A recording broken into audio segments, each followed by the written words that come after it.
औज़ुबिल्लाहिमिनश्शैतानिर्रजीम बिस्मिल्लाहिर्रहमानिर्रहीम अल्हम्दुलिल्लाहि रब्बिल आलमीन वल आक़िबातुल मुत्तक़ीन अस्सलातु वस्सलामु अला रसूलिल करीम अल्लाह जल्ले शानहू दे नाम दे नाल।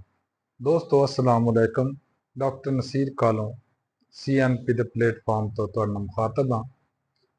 अज जिहड़े मौजू दे उत्ते गल करनी चाह रहा वां वो है जिहड़ा बजट 2024-25 की छुरी बल्कि कुहाड़ा जिहड़ा साडे लोगों के उपर चलना मैं उहदे उत्ते मैं चाहना कोई गल करा।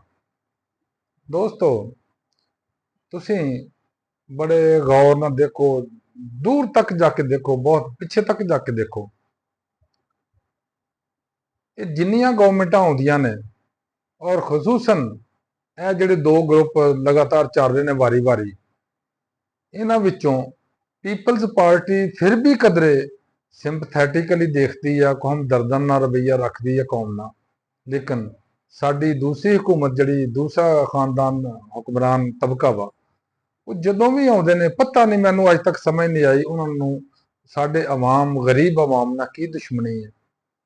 क्यों ये पाकिस्तानियों नूं इस हद तक सनब करके तुन के दबा के उन्हां दा बेड़ा गर्क करके हुकूमत करनी चाहुंदे आ कि कोई इन्हां दे अगे बोल ना सके। ये बजट जिहड़ा आ रहा देखा जाए ये एक्चुअली इन्हां दा भी बजट नहीं तो साडा भी बजट नहीं। ये दर हकीकत बजट है IMF का। IMF ये शायद साडे वड्डे बुजुर्ग दसदे हुंदे सन कि हिंदू साहूकार हुंदे सी जिन्हां दा काम ये सी कि उन्होंने किसी जिमीदार बेचारे नूं मुसलमान नूं जे कोई 100 रुपया कर्जा दे देना ना, ਉਹਦਾ 100 रुपया कर्जा ਵਧਿਆ ਵਧਿਆ ਉਹ ਹਜ਼ਾਰਾਂ ਰੁਪਏ ਬਣ ਜਾਂਦਾ ਹੁੰਦਾ ਸੀ। ਉਸ ਜ਼ਮਾਨੇ 'ਚ 100 ਰੁਪਏ ਬਹੁਤ ਬੜੀ ਅਮਾਉਂਟ ਹੁੰਦੀ ਸੀ ਔਰ ਉਹ ਹਜ਼ਾਰਾਂ ਰੁਪਇਆ ਬਣ ਜਾਂਦਾ ਸੀ। ਉਸ ਦਾ 100 ਰੁਪਏ ਦਾ ਹਜ਼ਾਰਾਂ ਵੀ ਬਣਦਾ ਜਾਣਾ ਤੇ ਜਿਹੜਾ ਸੂਦ ਦਰ ਸੂਦ ਹੁੰਦਾ ਸੀ ਉਹ ਵਿਚਾਰੇ ਲਾਉਂਦੇ ਰਹਿਣਾ, ਜੋ ਫਸਲ ਹੋਣੀ ਉਹਨੂੰ ਸਾਹੂਕਾਰ ਨੂੰ ਦਿੰਦੇ ਰਹਿਣਾ ਤੇ ਉਹਦਾ ਕਰਜ਼ ਉੱਥੇ ਦਾ ਉੱਥੇ ਰਹਿੰਦਾ ਸੀ। ਅਸੀਂ ਅੱਜ ਵੀ ਉਸੇ ਸਾਹੂਕਾਰੇ ਨਿਜ਼ਾਮ ਦੇ ਵਿੱਚ ਫਸੇ ਪਏ ਆ ਜਿਹਦਾ ਬਜਟ ਜਿਹਦਾ ਕਰਜ਼ਾ ਲੈ ਕੇ ਇਹ दो पार्टियां अल्लाह के फजलो करम ना खा के डकार भी नहीं मारिया। इन्होंने जो चुकया लुटिया इतों लैके अपने जाके जायदादां दुबई च बनाइया, जनेवा च बनाइया, लंदन च बनाइया, अमरीका च बनाइया और किसी ने बेल्जियम च बनाइया, किसी ने इसराइल च बनाइया, किसी ने जाके आस्ट्रेलिया च बनाइया और सुनिया किसी ने इंडिया च भी बनाइया ने। अल्लाह वल्ला वो साडे कर्जा जिहड़ा साडे वास्ते साडे नाम ते लिया गया इन द पब्लिक इंटरस्ट। तुसीं देखो कि जिन्ने भी गवर्नमेंट ऑर्डर जारी करती है उत्ते लिखदी है इन द पब्लिक इंटरस्ट और एक कर्जा भी जड़ा लिया जाता ये भी कहा जाता असीं पब्लिक इंटरस्ट लै रहे हैं।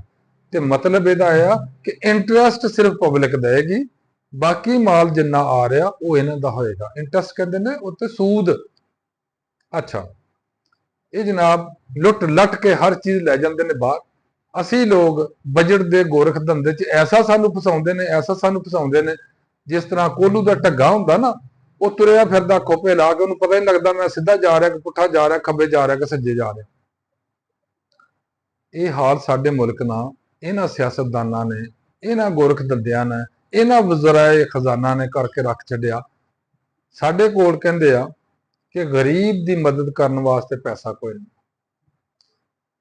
फार्मर जिमीदार काश्तकार दी नो सबसिडी देने वास्ते पैसा कोई नहीं, लेकिन इन्हां को कारां दे उत्ते करोड़ों रुपए डेकोरेशन ते लाउण वास्ते और करोड़ों रुपया हैलीकॉप्टर खरीदने वास्ते इन्हां को मौजूद ने।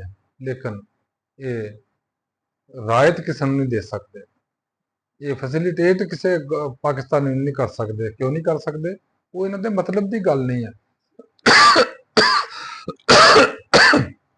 एक्सक्यूज मी दोस्तों, ये हुण माशाअल्लाह 5 जून नूं असैंबली का इजलास बुला लिया।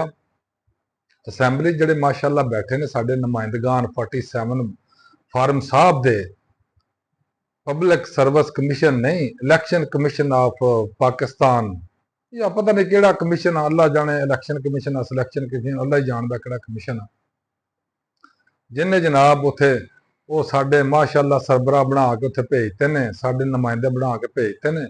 वो उत्थे मूँह बंद करके बेचारा बह रहना ਵਜ਼ੀਰੇ ਦਾ ਅਖਾਰ ਜਿਹੜਾ ਖਜ਼ਾਨਾ ਹੈ ਉੱਥੇ ਤਕਰੀਰ ਸ਼ਰੀਕ ਕਰੇਗਾ। ਬਜਟ ਇਹਨਾਂ ਨੂੰ ਲਿਖਿਆ ਲਿਖਾਇਆ ਆ ਜਾਣਾ, ਅੱਲਾ ਦੇ ਫਜ਼ਲ ਕਰਮ ਨਾਲ ਆਈ ਆ ਫਲੋਂ। ਇਹਨਾਂ ਨੂੰ ਤਾਂ ਕੁਝ ਨਹੀਂ ਕਰਨਾ ਪੈਣਾ, ਬੜਾ ਆਰਾਮ ਦੇ ਨੌਕਰੀ ਆ ਹੁਣ ਇਹਨਾਂ ਦੀ, ਬੜੀ ਮਜ਼ੇਦਾਰ ਨੌਕਰੀ ਆ। ਲਿਖਿਆ ਪੜਿਆ ਬਜਟ ਆ ਜਾਣਾ, ਆਣ ਕੇ ਉਹ ਅਸੈਂਬਲੀ 'ਚ ਬੋਲ ਦੇਣਾ, ਬਾਕੀ ਸਾਰਿਆਂ ਦੇ ਮੂੰਹਾਂ ਤੇ ਟੇਪਾਂ ਲੱਗੀਆਂ ਹੋਣੀਆਂ, ਕਿਸੇ ਨੇ ਉੱਤੇ ਇਤਰਾਜ਼ ਨਹੀਂ ਕਰਨਾ, ਉਹ ਬਜਟ ਪਾਸ ਹੋ ਜਾਣਾ। ਉਹ ਬਜਟ ਪਾਸ ਹੋ ਜਾਣਾ ਤੇ ਇਹ ਜਿਹੜੇ 24 ਕਰੋੜ ਤੁਸੀਂ ਇਹਨਾਂ ਨੂੰ ਇਨਸਾਨ ਨਾ ਸਮਝੋ, ਇਹ ਇਨਸਾਨ ਵਿਚਾਰੇ ਕਾਹਦੇ ਨੇ?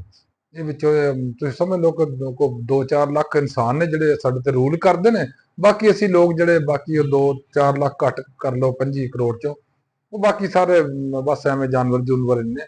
ਉਹਨਾਂ ਦੇ ਉੱਤੇ ਇਹਨਾਂ ਨੇ ਗਲਾਂ 'ਚ ਰੱਸੀਆਂ ਪਾ ਲੈਣੀਆਂ ਨੇ, ਗਲਾਂ 'ਚ ਪਾ ਲੈਣੇ ਆ ਉਹਨਾਂ ਦੇ ਫਟੇ, ਤੇ ਉਹਨੂੰ ਖਿੱਚੀ ਫਿਰਨਾ, ਕਿਸੇ ਨੂੰ ਅੰਦਰ ਕਿਸੇ ਨੂੰ ਬਾਹਰ, ਕਿਸੇ ਨੂੰ ਅੰਦਰ ਕਿਸੇ ਨੂੰ ਬਾਹਰ, ਕਿਸੇ ਨੂੰ ਭੁੱਖ ਨਾ ਮਾਰੀ ਜਾਣਾ, ਕਿਸੇ ਨੂੰ ਜੇਲ੍ਹ ਨਾ ਮਾਰੀ ਜਾਣਾ, ਕਿਸੇ ਨੂੰ ਤਸ਼ੱਦਦ ਨਾ ਮਾਰੀ ਜਾਣਾ, ਕਿਸੇ ਨੂੰ ਕੁਛ ਕਰੀ ਜਾਣਾ, ਕਿਸੇ ਨੂੰ ਕੁਛ ਕਰੀ ਜਾਣਾ। ਇਹ ਮਾਸ਼ਾਅੱਲਾ ਬਜਟ ਜਿਹੜਾ ਇਹ ਸਾਡੇ ਵਾਸਤੇ ਕਦੀ ਵੀ ਬਾਇਸੇ ਰਹਿਮਤ ਬਣ ਕੇ ਨਹੀਂ ਆਇਆ, ਹਮੇਸ਼ਾ ਬਾਇਸੇ ਜ਼ਹਿਮਤ ਬਣ ਕੇ ਆਇਆ।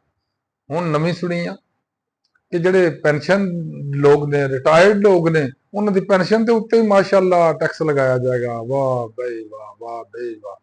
ਔਰ ਮੈਨੂੰ ਇਹ ਖਤਰਾ ਪੈਦਾ ਹੋ ਗਿਆ ਕਿ ਕਿਤੇ ਇਹ ਮਰਨ ਵਾਲਿਆਂ ਤੇ ਵੀ ਨੇ ਟੈਕਸ ਲਗਾ ਦੇਣ, ਵੀ ਜਿਹੜਾ ਮਰੇਗਾ ਉਹ ਇੰਨਾ ਟੈਕਸ ਭਰ ਕੇ ਮਰਨ ਤੋਂ ਪਹਿਲੇ ਜਾਏਗਾ, ਤਾਂ ਕਿ ਗਵਰਨਮੈਂਟ ਨੂੰ ਉਹ ਵੀ ਫਾਇਦਾ ਹੋ ਸਕੇ। ऐसी कौम और ऐसे ये हुक्मरान ने अस्तगफिरुल्लाह, दुनिया का कोई ऐसा किता नहीं होएगा जिथे इस कदर जुल्म ज्यादती और अंधेर नगरी आ कि खाई आप जाओ और मारी गुरबा न जाओ। दोस्तों तुसी देखो, अगर ये देना भी चाहन, कुछ किसी की रायत देना भी चाहते हो, दे ही नहीं सकणगे। इस वास्ते नहीं दे सकणगे कि IMF ने कदी नहीं कहा कि ये जिन्ने ब्यूरोक्रेट ने, जिन्ने हार्ड लैवल के बंदे ने, हाई लैवल के बंदे ने, जिन्ने लुटमार मचाने वाले लोग ने, इन्हों को रायतां वापस लो, इन्हों का पेट्रोल फ्री ना करो, इन्हों की रहायशा, इन्होंने दफ्तर के इतने AC, मैं अक्सर देखा दफ्तर के अंदर AC चलन डे ने, पखे चलन डे, अंदर बंदा कोई नहीं। दफ्तर तुसीं हुण भी किसी जाके देख लो, कोई बंदा उत्थे नहीं बैठा होएगा, AC पखे और बल्ब लाइटां हाई लाइट चलदियां होणगियां, लेकिन किसी नूं परवाह नहीं है कि साडी बिजली ज़ाया होण डई आ, साडा इहदा बिजली ज़ाया करन दे असीं पैसे ज़ाया करन डए आ, साडी कौम दी एनर्जी ज़ाया हो रही है ना, तवानाई ज़ाया, किसी नूं एहसास तक नहीं है। मौज लगी आ, आप बेशक बाहर बाजार फिरन, फील्ड च फिरन, घर जाके सुते होण, दफ्तरां दा हर चीज़ चलदी जा रही है। और फिर अगर इन्हां दे दफ्तरां दे यही बिल इन्हां नूं खुद देने पैण, ये कदी भी इस तरह वेस्टेज इन्नी बिजली दी ना होवे और इन्नी तवानाई दी ज़िया ना होवे।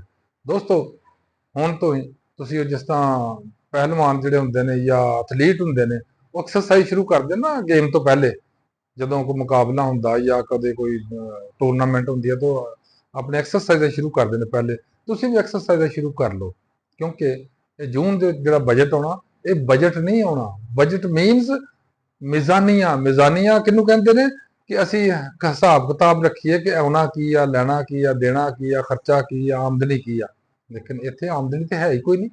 आमदनी काहदी आ? जिन्हां ने पैसे देने आ, बजट जिन्हां ने साडा टैक्स देना चाहिए वो दिंदे नहीं, वो खरबा रुपया खा जांदे ने। जिहड़ा गरीब आ, जिहड़े टैक्स देई जांदे ने, उन्हां ते छुरी फेरनी आ, उन्हां ने ही होर टैक्स वधा के उन्हां दे देना, रस्से उन्हां दे गल च पा लेने आ। अगे पेंशनर बच्चे सन, हुण पेंशनर दे उत्ते रस्सा पा दित्ता जाएगा कि जो जी तुसीं भी टैक्स देना हुण शुरू करो, ते पेंशन ना वधाउणी आ, ना इन्हां ने लोकां दी तनखाहां वधाउणीआं ने। क्यों? इन्हां दे अपने चोचले मुक्कणगे ते लोग दूसरे मुलाजमां सरकारी नूं कुछ देणगे। फिर कहंदे आ करप्शन नहीं मुकाउणी आ। करप्शन साडी रैड लाइन आ। ਉਹ खुदा ਦਿਓ ਬੰਦਿਓ, करप्शन रैड लाइन उस बंदे दी हुंदी है जिहड़ा खुद ईमानदार होवे, जिहड़ा खुद करप्ट ना होवे। ते जिहड़ा बंदा खुद करप्शन च धौण तक फसिया होवे, उहने करप्शन कित्थों खत्म करनी है? हुणे कणक वाला सीजन देख लो, PDM की पहली हुकूमत, PDM की दूसरी हुकूमत, केयर टेकिंग हुकूमत, तिन्ने हुकूमतां उत्ते इस गंद च लुथड़ियां पईयां ने। एक इनकुआरी होई आ, वो 4-5 बंदे बेगुनाह जिन्हां दा तलक ही कोई नहीं, उन्होंने सस्पेंड कर दिता, जनाब इन्हां दा सारा कसूर आ। ते जिहड़े वजीरां, मुशीरां, वजीरे आला, वजीरे आजम, जिन्हां दा सारा मेन कसूर सीगा, जिहड़े मेन गिल्टी ने, वो जनाब बाहर हो गए ने, वो बेगुनाह ने जी। अल्लाह हाफिज, अल्लाह इस कौम दा हिफाजत कर रहा, वगरना हाल ते कोई नहीं। अस्सलाम वालेकुम।